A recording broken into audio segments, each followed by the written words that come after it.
জয় বাবা লোকনাথের জয়। আমাদের বাড়ির বাবা লোকনাথের পুজোর কিছু সুন্দর মুহূর্ত তোমাদের মধ্যে তুলে ধরলাম। প্রথমেই বাবাকে অভিষেক করিয়ে নতুন বস্ত্র পরিয়ে বাবাকে তার আসনে স্থাপিত করলাম। আজকের এই দিনটি বাবার লোকনাথের তিরোধান দিবস হিসাবে প্রত্যেকটি বাড়িতেই বাবার পুজো অর্চনা হয়ে থাকে।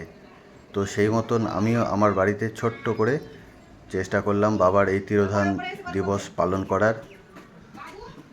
বাবাকে অভিষেক করিয়ে নতুন বস্ত্র পরিয়ে ঘর স্থাপন করে রাখলাম। ঠাকুরমশাই এসে একটু তাড়াহুড়ো করে বলে সমস্ত কাজগুলো আমি নিজেই করে রাখি। সুন্দর করে ঘট স্থাপন করে ঘটকে একটু সাজিয়ে নিলাম, কারণ পুজোতে যতটা তুমি পারবে ঠাকুর দেবতাকে সাজানোর চেষ্টা করবে, কারণ ঠাকুর দেবতা তো কোনো ভোগ্য বস্তুর প্রত্যাশা করে না, চাই তুমি কতটা ভক্তি ভরে তাকে সেবা অর্চনা করতে পারছো। এইদিকে আমার শ্বশুরমশাই রান্না বান্না করছে, মা একদিকে ভোগের রান্না করছে।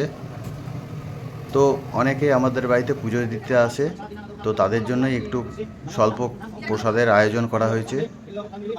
এইদিকে ঠাকুরমশাই পুজোতে চলে এসেছেন, ঠাকুরমশাই পুজো শুরু করে দিয়েছে অলরেডি। অনেকেই আমাদের বাড়িতে পুজো দিতে আসে, অঞ্জলিও দেয়। অনেক ছোটোবেলা থেকেই আমি আমার বাড়িতে বাবা লোকনাথের এই পুজো করি। স্কুল টাইমে যখন পড়াশোনা করতাম তখন এই লোকনাথ পুজোর দিনই মন্দিরে গিয়ে বাবার প্রসাদ খেয়ে আসতাম। তো এখন বড় হওয়ার পরে একটু চেষ্টা করি নিজের বাড়িতেই বাবার পুজো দেওয়ার। তো এইদিকে পুজো হতে হতে মা ওইদিকে ভোগের ব্যবস্থা করে দিল, আমি সেই ভোগ নিবেদন করে দিলাম ভগবানের সামনে। তোমরা কারা কারা এই ভোগের প্রসাদ খেতে ভালোবাসো? আমার তো ভীষণ ভালো লাগে।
আরতি শেষে ঠাকুরমশাই এবার যজ্ঞের জন্য প্রস্তুতি নিচ্ছেন।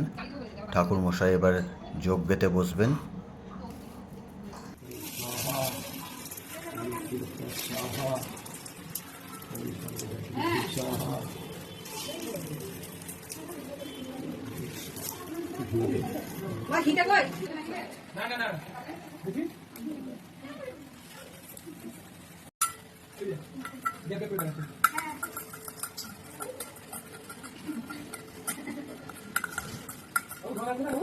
যজ্ঞ হয়ে যাওয়ার পরে ঠাকুরমশাই সবাইকে যজ্ঞের টিপ পরিয়ে দিলেন।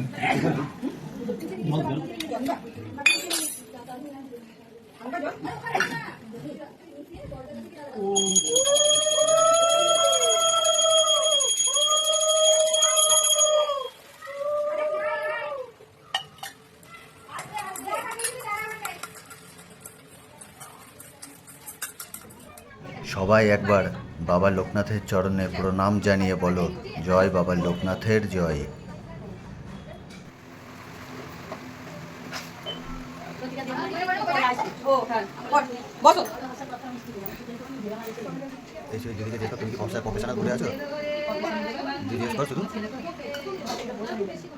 পুজো হয়ে যাওয়ার পরে যেই সমস্ত ভক্তজনেরা আমাদের বাড়িতে পুজো দিতে এসেছিলেন তাদেরকে বসিয়ে একটু খাওয়ানোর ব্যবস্থা করা হয়েছিল।